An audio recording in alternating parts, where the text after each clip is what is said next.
लग्न झाल्यानंतर जो पहिला धोंडा येतो त्या धोंड्याला आमचं छान असं धोंडेदान झालं होतं.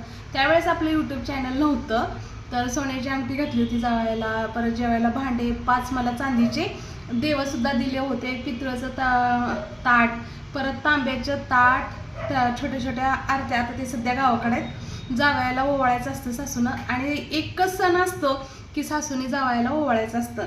आणि हे आमच्याकडे तुम्हाला दाखवते. आता आज मी दाखवायसाठी सहज काढलं हे.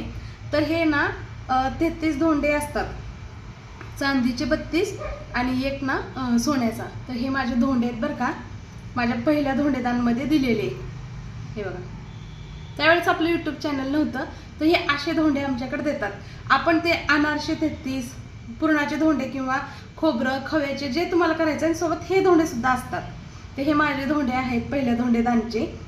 तर मला अंदाजे वाटतं हे 17, 18, 19ला तर मी माझं पहिलं यूट्यूब चॅनल काढलं होतं.